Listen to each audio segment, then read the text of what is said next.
नमस्कार, मैं हूं राहुल राजपूत। पहाड़ समाचार की शुरुआत बड़ी खबर के साथ। देहरादून से बड़ी खबर, रामविलास यादव को 14 दिन की न्यायिक हिरासत। जिला कोर्ट ने 14 दिन की न्यायिक हिरासत में भेजा। कल देर रात अरेस्ट किए गए थे रामविलास यादव। विजिलेंस विभाग मामले की जांच कर रहा है। आय से अधिक संपत्ति मामले में गिरफ्तारी हुई है, तो जिला कोर्ट ने 14 दिन की न्यायिक हिरासत में भेजा है। रामविलास यादव को कल देर रात अरेस्ट किया गया था। आय से अधिक संपत्ति मामले में गिरफ्तारी हुई है। बड़ी खबर, विजिलेंस विभाग मामले की जांच पड़ताल कर रहा है। तो कल रात करीब 2:15 बजे गिरफ्तारी हुई। आय से अधिक संपत्ति मामले में गिरफ्तारी हुई है। बड़ी खबर आपको देहरादून से इस वक्त की बता रहे, रामविलास यादव को 14 दिन की न्यायिक हिरासत में भेजा गया है। बड़ी खबर इस वक्त की।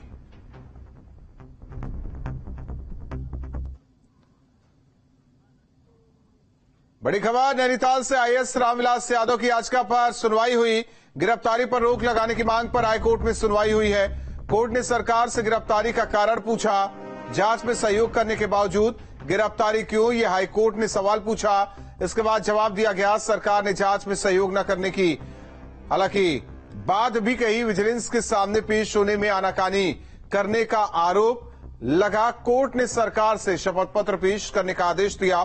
उत्तराखंड हाईकोर्ट ने आय से अधिक संपत्ति अर्जित करने के आरोपी आईएएस रामविलास यादव की गिरफ्तारी पर रोक के मामले पर आज फिर सुनवाई की। सुनवाई के दौरान कोर्ट ने सरकार से पूछा कि जब आईएएस रामविलास पूछताछ में सहयोग कर रहे थे तो इनकी गिरफ्तारी क्यों की गई।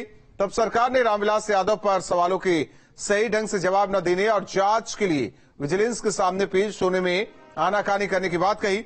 हालांकि मामले को सुनने के बाद कोर्ट ने सरकार से 19 जुलाई तक शपथ पत्र पेश करने का आदेश दिया है। तो करप्शन पर जीरो टॉलरेंस की नीति पर काम करने वाली धामी सरकार का बड़ा एक्शन सामने आया जब आईएएस रामविलास यादव की गिरफ्तारी की गई। इस पर विजिलेंस की टीम ने प्रेस कॉन्फ्रेंस कर पूरे मामले के बारे में बताया।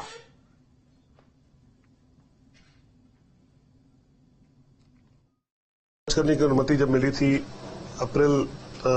मई 2022 में, उसके बाद से लगातार हम लोगों ने इनकी संपत्तियों पर कि कहां पे इनकी संपत्ति कैसे, क्योंकि हमने शुरुआत की अपनी प्रिलिमिनरी इंक्वायरी में ये पाया था कि इनकी संपत्ति आय से अधिक जो है वो 522% के करीब आ रही थी, जो कि काफी अधिक थी। तो इसलिए हमने शासन से अनुमति मांगी थी कि इसमें हमें मुकदमा दर्ज करने की परमिशन मिले, जो हमें मिल गई। जांच में हमें कई सारे ऐसे दस्तावेज मिले जो उनके घरों के छापे से भी मिले, जो कि ऐसे थे जिससे कि हम इनके भ्रष्टाचार के ऊपर काफी मतलब साक्ष्य जिसको कहते हैं मिला हमें। तो उसके आधार पे हमने इनको दबिश दी इनके घरों पे और इनको पूछताछ के लिए बुलाया। जब ये आए तो इन्होंने जो सवाल हमने किया उसका ये जवाब संतोषजनक नहीं दे पा रहे हैं, क्योंकि इनके पास कई सारे ऐसे दस्तावेज हैं जिनका कि इनके पास कोई जवाब नहीं है। यद्यपि इनको जो निर्देश था कि इसमें सारे दस्तावेज के साथ ये माननीय उच्च न्यायालय का निर्देश था कि सारे दस्तावेज के साथ ये विजिलेंस हेडक्वार्टर में उपलब्ध होंगे, ये कोई दस्तावेज लेकर नहीं आए थे और सभी बातों पर इन्होंने अपनी पत्नी का नाम देकर टालते रहे कि सब उनको वो बताएंगी, उनसे पता लगेगा। तो ऐसा लगता है कि ये कहीं न कहीं कुछ चीजों को बहुत गंभीर रूप से छिपा रहे हैं। तो और जहां तक लगता है कि इनकी पत्नी के पास भी कुछ होने की संभावना है, उसकी भी हम लोग जांच कर रहे हैं। आईएएस रामविलास यादव की गिरफ्तारी को लेकर विजिलेंस डायरेक्टर अमित सिन्हा का कहना है कि आय से अधिक संपत्ति के मामले में शासन से अनुमति मिलने के बाद इस मामले की जांच शुरू की गई। मई 2022 में इन पर जांच शुरू हुई। 522 गुना से ज्यादा इनकी संपत्ति अभी तक सामने आई है। विजिलेंस ने यहाँ कंप्लीट जो जांच की, उस जांच के बाद विजिलेंस ने देर रात इनको गिरफ्तार किया है। और मैं director vigilance Amit Sinha sir मेरे साथ हैं। सर अगर डॉक्टर रामविलास यादव की बात की जाए तो पूरा मामले के बारे में आप लोगों को किस तरह से इसकी जांच की शुरुआत हुई और अब इन्हें गिरफ्तार भी किया जा चुका है? देखिए, ये ना हमें मुकदमे की अनुमति अप्रैल में मिल गई थी मुकदमा दर्ज करने की। उस दर्ज करने के बाद हम लोगों ने लगातार इसमें जो अपनी जांचें की तो उसमें हमें करीब 522% की एक्स्ट्रा आय से अधिक संपत्ति की जानकारी मिली। और हम लोगों का उसके बाद से ये था प्रयास कि ये सहयोग करें और बताएं हमें कि क्या क्या इनका इसकी अपनी सफाई दें। और साथ में हमें कई सारी प्रश्नोत्तरी करनी थी जिससे हमें इनसे अधिक और भी जानकारी मिलती कि और अधिक आय संपत्ति अगर बना रखी तो वो कहाँ पे। तो ये लेकिन सहयोग इन्होंने कहीं नहीं दिया। उसी कारण से हम लोग को इनको गिरफ्तारी की नौबत इनकी आई और ये अभी हम लोग पुलिस कस्टडी रिमांड में लेंगे ताकि हम इनसे बयान दोबारा ले सकें। सर 4 शहरों में आप लोगों ने छापेमारी की, कितनी जगह इनकी संपत्ति अब तक निकल के सामने आई है और कितने अकाउंट हैं जो फ्रीज करने की कार्रवाई हुई? देखिए, ऐसा कि चूंकि ये विवेचना का विषय है तो मैं बहुत ज्यादा इस पर नहीं बोल पाऊंगा, लेकिन ये जरूर है कि इनसे कई जगह ऐसी संपत्ति का पता लगा है जिसमें हम लोग इस पे कार्रवाई कर रहे हैं। देखिए, जिस तरह से डायरेक्टर विजिलेंस ये बता रहे हैं कि इनको माननीय उच्च न्यायालय ने जो निर्देश दिए थे इन्होंने उसका भी पालन नहीं किया, जो जब प्रश्न पूछे गए थे उनके जवाब ये नहीं दे पाए, और कल लगभग 6 अकाउंट हैं जो फ्रीज करने की कार्रवाई की ओर विजिलेंस काम कर रही है। यानी उत्तराखंड के विजिलेंस के इतिहास में भी ये बड़ी कार्रवाई है और नौकरशाहों के तौर पे देखी जाए तो बड़ी कार्रवाई है, क्योंकि सेवा में रहते हुए किसी आईएएस को पहली बार गिरफ्तार किया। तो उत्तराखंड के आईएएस रामविलास यादव की मुश्किलें लगातार बढ़ती जा रही है। अब सरकार ने करप्शन के खिलाफ एक बड़ा एक्शन लिया है। आय से ज्यादा संपत्ति रखने पर रामविलास यादव को निलंबित किया गया और फिर उनकी गिरफ्तारी हुई।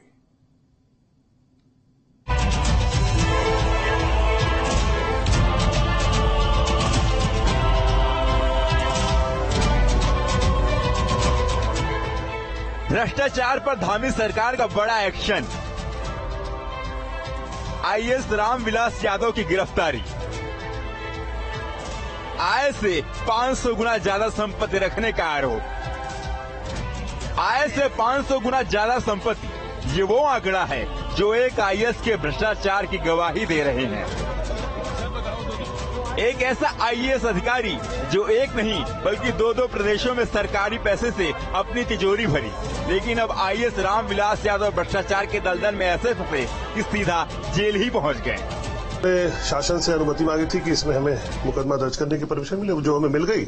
उसके बाद हमने जो जांच की तो जांच में हमें कई सारे ऐसे दस्तावेज मिले जो उनके घरों के छापे थे मिले, जो कि ऐसे थे जिससे कि हम इनके भ्रष्टाचार के ऊपर काफी मतलब साक्ष्य जिसको कहते हैं मिला हमें, तो उसके आधार पे हमने इनको दबिश दी। कई घंटों की पूछताछ के बाद आईएएस रामविलास विजिलेंस की टीम के सवालों का जवाब नहीं दे सके। इन्होंने जो सवाल हमने किया उसका ये जवाब संतोषजनक नहीं दे पा रहे हैं, क्योंकि इनके पास कई सारे ऐसे दस्तावेज हैं जिनका कि इनके पास कोई जवाब नहीं है।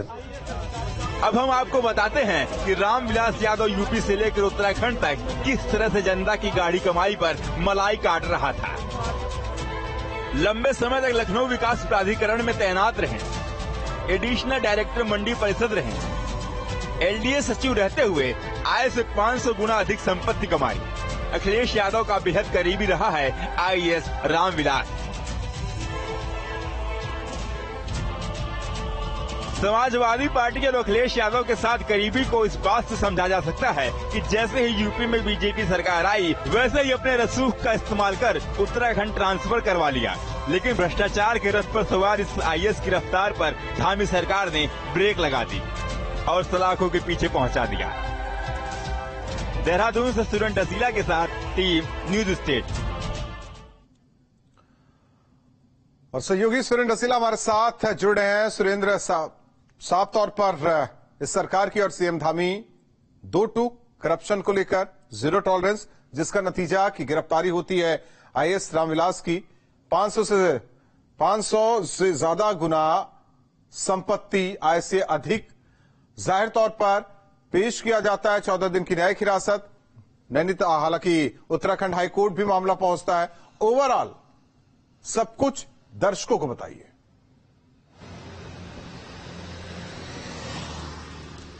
देखिए, बिल्कुल राहुल, जो रामविलास यादव हैं उत्तराखंड के आईएएस, जिनका कल निलंबन मुख्यमंत्री के निर्देश पर हुआ है, अब उनको 14 दिन की न्यायिक हिरासत में कोर्ट ने भेज दिया है। कल रात 2:15 बजे गिरफ्तारी उनकी दिखाई गई कि उनकी गिरफ्तारी हुई, विजिलेंस ने गिरफ्तारी की। और आज सुबह डायरेक्टर विजिलेंस अमित सिन्हा ने इसकी पूरी जानकारी दी कि मई से हमने केस की शुरुआत की, जांच की, और जांच में कई तरह के तथ्य आए। ये 522 गुना जो है ये तो तब है जब पुलिस को जो साक्ष्य मिले हैं उसके हिसाब से देखा जा रहा है, और इसमें जांच में कहीं भी सहयोग रामविलास यादव की ओर से नहीं हुआ, उनकी ओर से कुछ भी नहीं बताया गया। तो ये माना जा रहा है कि संपत्ति अभी और बढ़ सकती है।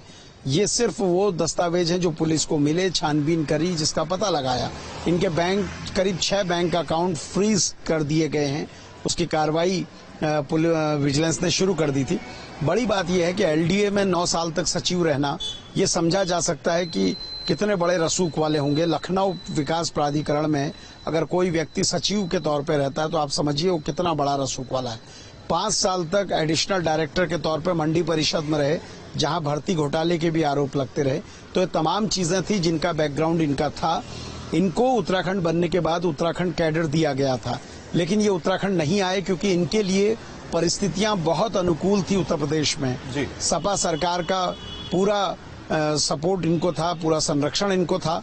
लेकिन जब सरकार बदलती है तो फिर इनको लगा कि आप शिकंजा कस सकता है, इसलिए उत्तर प्रदेश छोड़कर उत्तराखंड की ओर आए।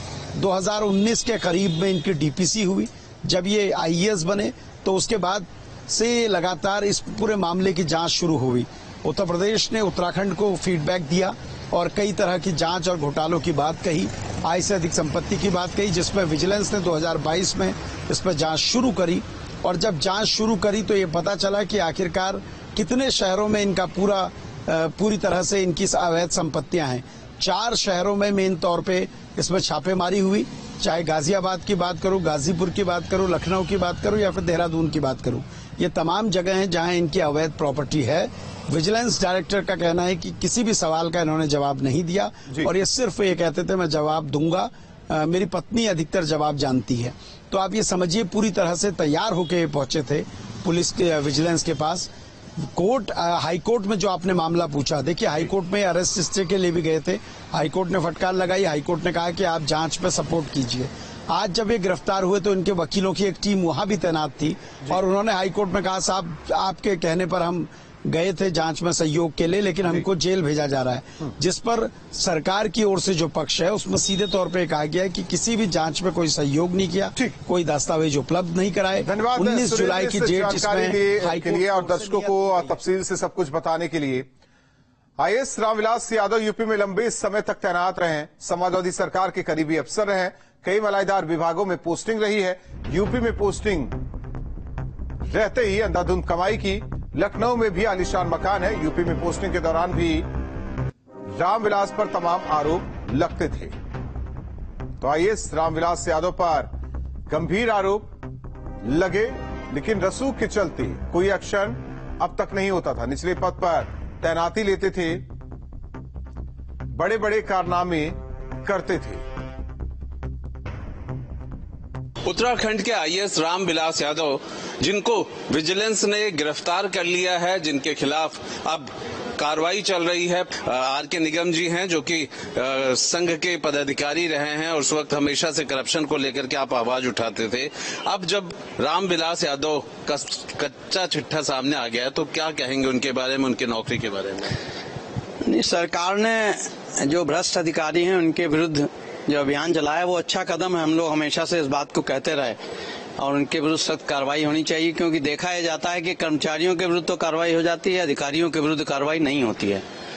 रामविलास जी, मैं तो जब रिटायर हो गया उसके बाद मंडी परिषद में एडिशनल डायरेक्टर थे, लेकिन तमाम कुछ काम ऐसे हुए जिन पर सदैव उनके विरुद्ध उंगलियां उठती रही। हम लोगों की जानकारी में भी आती रही, यहाँ के समाचार पत्रों में भी प्रकाशित होती रही और मंडी परिषद के भी जो पदाधिकारी उस समय यूनियन के थे उन्होंने भी उसका विरोध किया।